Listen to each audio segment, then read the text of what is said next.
ध्वनिर्वर्णा पदं वाक्यमित्यास्पद चतुष्टयम् यस्याः सूक्ष्मादि भेदे वाग्देवीं तामुपास्महे।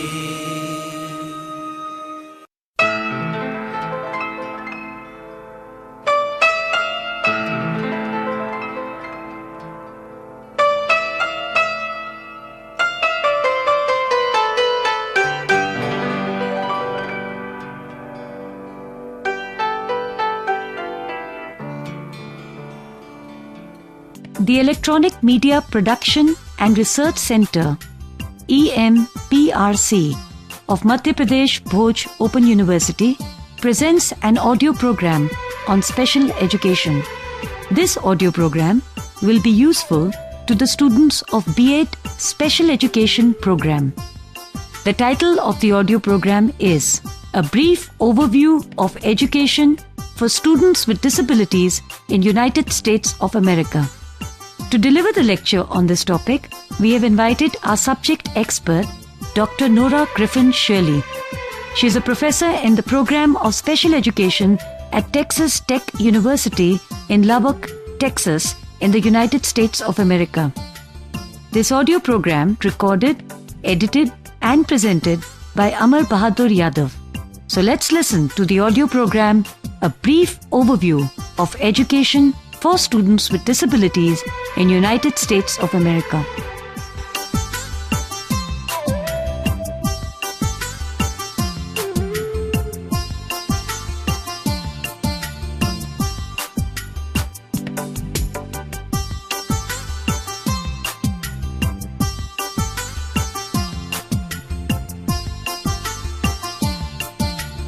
Hello, students. I am a professor in the Special Education Program in the Department of Educational Psychology and Leadership of the College of Education at Texas Tech University at Lubbock, Texas, in the United States of America.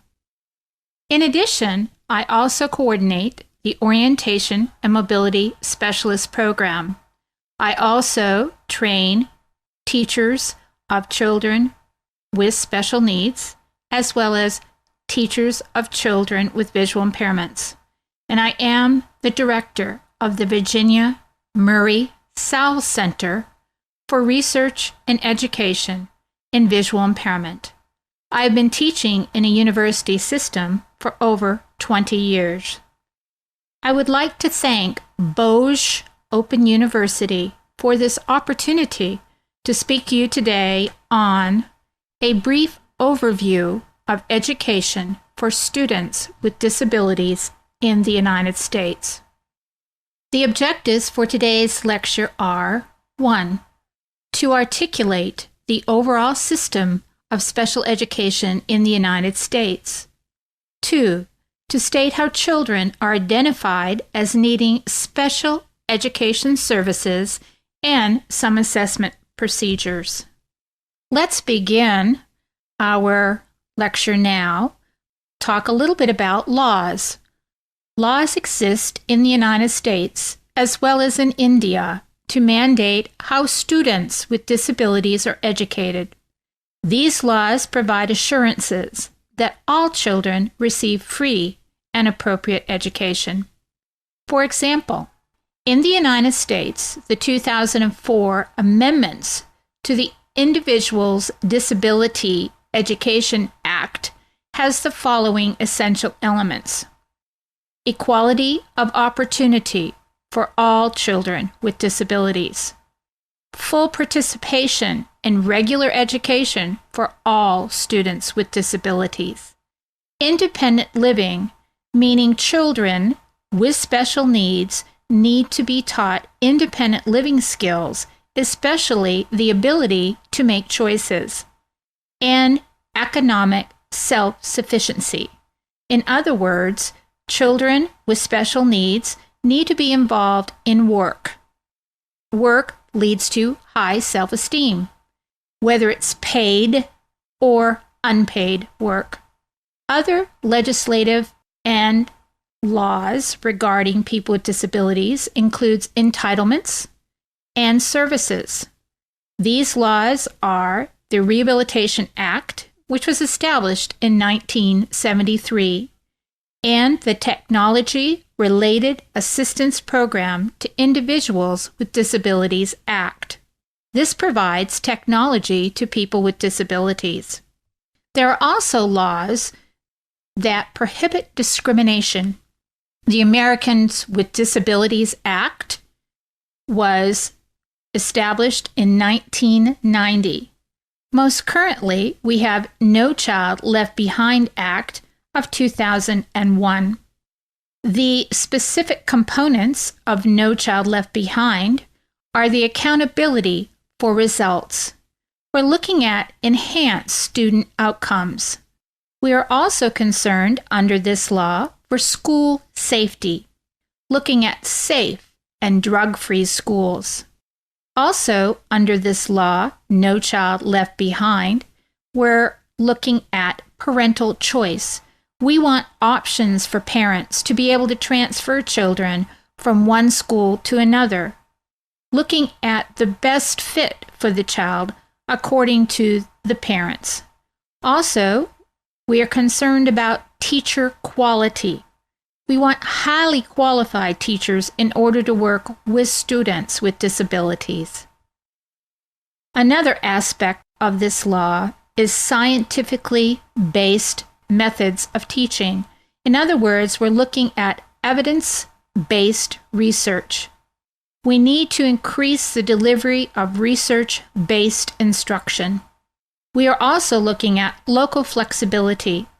We want to increase the local decision-making process, bringing it down to the public school districts themselves and the individuals involved in the public school district. Eligibility for special education services in the United States involves a child has a disability and needs special education services because of the disability causing a functional problem. For example, just because a child has a visual impairment or is blind does not make him automatically eligible for special education services. Maybe if he is having trouble with reading due to his visual impairment and he's falling below grade level, and it appears as if he may need Braille because he has a deteriorating eye condition, then he may receive special education services.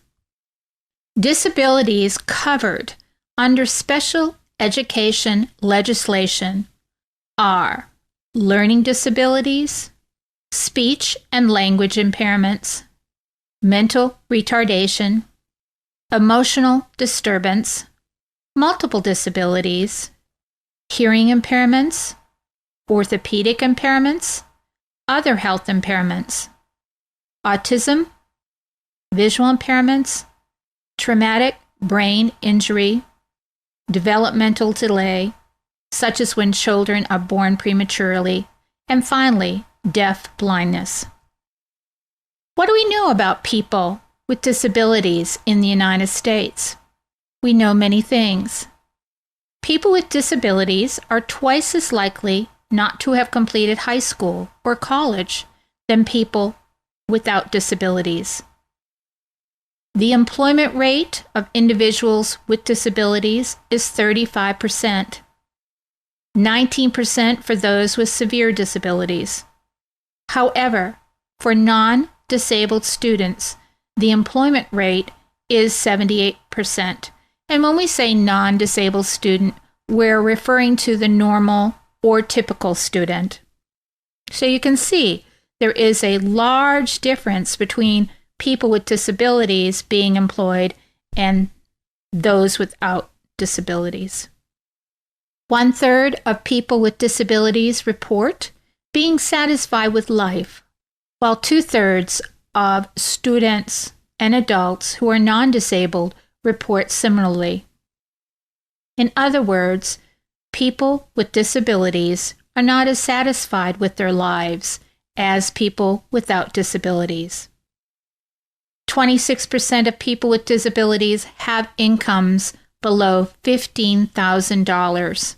In the United States, this is considered poverty level. They are 2 times more likely to have inadequate transportation as compared to the non-disabled population. The fact that they have problems with transportation is a problem for socialization. Therefore, they are less likely to attend religious services, to socialize, to eat out in restaurants, as compared to the non-disabled or typical normal population. People with disabilities are 2 times more likely to go without adequate health services as compared to the non-disabled population. Students with disabilities are placed in the following locations for educational services. They can be placed in a special education outside of the regular classroom for less than 21% of the day. They can be placed in a special education outside of the regular classroom for more than 60% of the day in a public separate facility. Students might be placed in a private separate facility or a public residential facility, or finally a private residential facility, such as a school for the blind or a school for the deaf, which may be public or run by the government. The inclusion movement has been in existence in the United States for many years. Historically, inclusion is typically described in phases, which are, number 1, mainstreaming. In mainstreaming, students are in self-contained classrooms. Students are visited in their general education classrooms. They go to general education classrooms to be with children who are non-disabled. Number 2, the Regular Education Initiative. In the Regular Education Initiative, which is known as REI, in 1986, Madeline Will characterized special education services as excluding students with disabilities, stigmatizing students with disabilities, withholding special education programs until students in regular education failed, not promoting partnerships between general educators and parents, and using pull-out programs where the child with a disability was pulled out of his or her classroom in order to receive special services. Number 3, with first-generation inclusion, we look at home school placement, age and grade appropriate placement, and special education support within general education classrooms. And number 4, with second-generation inclusion. In second-generation inclusion, common features were school-wide reform, teacher renewal, intensive support for students, and retreating from education based on labels alone. Today, however, inclusion is characterized by many professionals being in favor of inclusion. Special education is seen as a service. Students begin in the general education classroom first. An individualized program is delivered in the general education curriculum. A universal design is used in challenging academic content, and student achievement standards applies to all students. Inclusion's key characteristics today are home school placements. In other words, students with disabilities go to their neighborhood schools, if they can. Number 2, the principle of natural proportions. This is a principle that says individuals with disabilities are placed in classrooms in proportionate numbers into occurrence of exceptionalities in their home school district. 3, restructuring teaching and learning. People collaborate to ensure services, aids, and materials are provided to students with special needs. And 4, we advocate for age and grade appropriate placements. Some barriers to inclusion are large class sizes in regular education classrooms. Additionally, students with disabilities need more time outside the classroom, the school day, to learn specialized technique. In other words, if we look at the expanded core curriculum for children with blindness, they may need to receive their orientation and mobility services before or after school. Other barriers to inclusion are special education practices are not adequately infused into general education. There is an inadequate training for general education teachers to implement inclusion. The lack of availability of highly qualified personnel is a very, very real problem. Now let's discuss testing in special education. Here is the testing process. A team performs an assessment. The primary purpose of the assessment is to determine if a student has a disability and to decide the nature of the special education and related services needed. It is a funneling process involving screening, pre-referral, referral, and a non-discriminatory evaluation process. Educators use standardized and non-standardized tests, and information about a student gleaned from teachers and their parents. We try really hard to guard against cultural and linguistic bias of some tests. We want to ensure parental input because the parent is the first teacher of a child with a disability. We want to compile assessment data to make sound evaluation decisions. We also assess the following areas: cognitive, behavioral, physical, and developmental. A portfolio documenting a student's progress over time is created. Educators also use informal and alternative assessments when warranted. For example, a curriculum-based measurement using probes that collect samples of a student's progress in content areas may be utilized. Common test accommodations are more time needed for the child to complete the test, oral presentation of the exam for a child who may be blind or visually impaired, or may have trouble reading, such as a child with dyslexia, computer administration, and the use of calculators and, of course, Braille.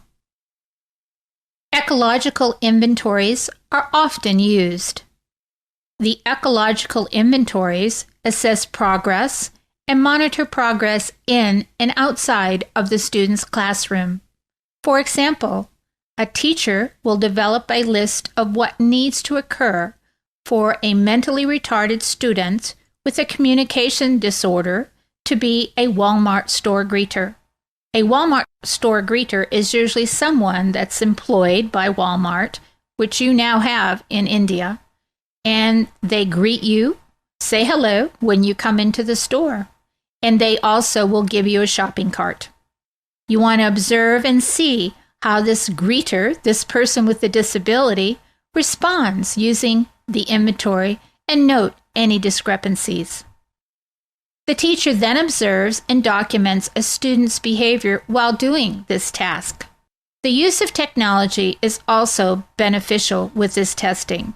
When testing students with severe disabilities, professionals look at observation of the babies by medical personnel and parents, noticing their child sleeping, feeding, and the attainment of developmental milestones. If the APGAR score is below 4, then the use of early intervention is necessary in this case. The APGAR score is a test of heart rate, respiratory effort, muscle tone, gag reflex, and skin color when a child is born. The APGAR score is usually given by a pediatrician. Other assessment measures are genetic evaluation, a physical examination of a child, looking at IQs when IQ testing has been done, especially if a child's IQ is below 75, adaptive behavior scales, where students have scores below average in 2 or more areas. What we mean by this is they have the inability to communicate or to accomplish activities of daily living or to take care of themselves personally. If they fall short in 2 or more areas, then we know they will need special ed services. And also an assistive technology assessment. In the assistive technology assessment, we look specifically at what types of technology would help a child with special needs in order to function better in life. For example, if a child has cerebral palsy, would a communication device enable that child to be understood by the general public in a better manner? One of the most important things is looking at transition planning for children with disabilities. Transition happens throughout our lifetimes since we're doing lifelong learning. And believe in it, we transition from the mother's womb to the world. We transition from the home as a child to school. And we transition from school to adult life. With children with disabilities, this can be a little bit harder. So we need to look as a teacher at the following concerns. Post-secondary education. What is available? What does it look like? Is it a good match for a student with a disability? Vocational training. What's available in the child's community? What job should the child be doing? What are the employment options? What does the child want to do? What do the parents want to do? Continuing and adult education. What do we have available in the community? Again, adult services. What is available through the rehabilitation community? Independent living. How independent is the child who is now an adult, a young adult? If the child is independent as he can be, the options for community living and community participation are going to be much different. Students with disabilities are expected to participate in all state assessment procedures in the United States. However, tests are modified as needed on a case-by-case basis. Thank you for your time today. Hopefully you have learned a little about special education in America.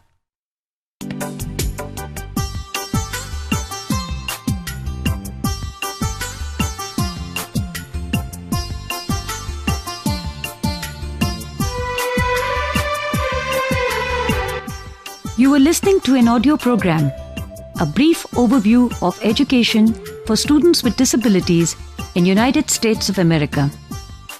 The subject expert and speaker was Dr. Nora Griffin Shirley. The announcer was Vinita Bhatnagar. This audio program was recorded, edited and presented by Amar Bahadur Yadav. This program was produced by the Electronic Media Production and Research Center, EMPRC of Madhya Pradesh Bhoj Open University.